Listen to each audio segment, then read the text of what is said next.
Kibaram Bambulo kala sawma bi ole station tigido ni oye station Total Shell Oryx ale ni Ola Energy ula yere ka foko ubena barabla wore damne kala ya ka fo ni station ko fale nunu ulu bora barabla dola amame ni ayere la foko uye kile sama barabla ke wala ugala nyinu masabati uklala kata fo kile turula tuguni ani bi station ko fale nunu ule hayere ka foko uluka la nyinu o masabati o kama we ayere ka foko ubena kile nani barabla do damne mekalu kile nani ko wa fene ni uga la nyinu ma nyebo ula ko ubeta barabla wala la mu kutala beta fo kile turula kawla nune ka fo ni station nu krengena la Total Shell Oryx ale ni Ola Energy o hakini na jekulu nyema uka fola ula yere ka fo ko kabini uluka barabla doina ko uga nyema ko uluko ni be hakila fale na uni nyonje ko ga uluko ni ka la nyinu ma ba uluma sabati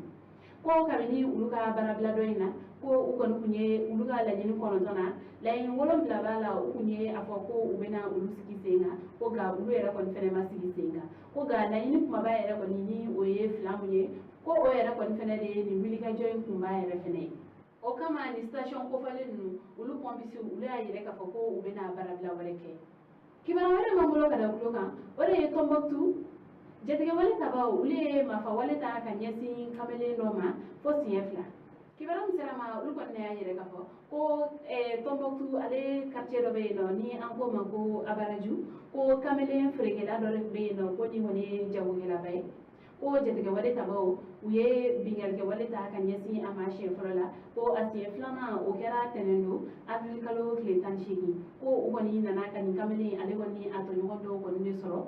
kasoro ka marfa ko ni ula ko ga kise ko ni ma kamele njaw kele woni soro ko ga ani mo gom ko kunu ko marfa kise ulu soro ga amase ka do mam ko ni marfa bu bulu ule ma kele muni wa fene kumuna ube fe kan kamele woni fa o fene masega do kibara wale mana boko fe ambuda okuluka kibara wale mambulo kada okuluka ore dogo munde mele gawo ale ni burem siraka jatga wale tara ko shiya fla kan yesi dum tagalawma kibara msirama ulu wanne ayire gafo ko agrikalo kletan fla ko bingal ke wale do kon tara kan yesi Tombouctou dugude ndoma ulu na tola kabo burem tondibi kibaram sama ulu konne ayire kafo avril kalo kile tan fla bingal ke wale do tara kanyesi Tombouctou ye dogodeuma burem aleni gawo celala kere ne ala tondibi o fenete melen ko kaboyno avril kalo kile tan nani bingal ke wale do tara kanyesi burem ye jago kela uluka camion ba flama ayira le do gafo ko ni camion ngon ko fale do frefeuna ko jetke wale taban nun ko ni uye marfa ko ni ci ni camion tigi nununa ko camion kele ko be o chefari marfa kisayo o kumulu soro deme dona o ma jona ni katani o yekene sola nga manye o ko dika kiseda nun ko kera asatai amina bi kuma foni mu kuncheni san laba examen o ulu dati uye kawla dona ka ko san laba examen o ko ulu ko ni dati ulu fora nyema mun be no ni ulu ko ni ka baranya silelo kala koma ulu ko ni ka hakili jakabo ko fe ulu ye ahire ka fo ko kapu o bena damne juin kalo klem wan katabla aklem wan sabala samba fla ani wan fla konnala mun ko ni defi ko o EPC o bena ke juin kalo kle woro mu ye a examen to yera kon fene ni o ye examen écrit o bena damne juin kalo kle wan wulumla katabla aklem wan kontona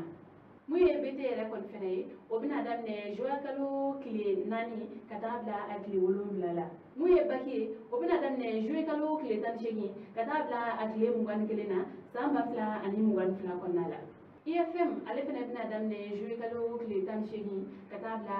joa kalo kile mungan fla la BT santé o bina damne joa kalo kile mungan tu katabla akli mungan kontona BT santé ale fene bena damne jouer kalo kile muganduru ka kunche a kile mugan kono ambal ma ni de mu ye bidon kibaro e kada ukluga ani che aka kulo majola o fambe ani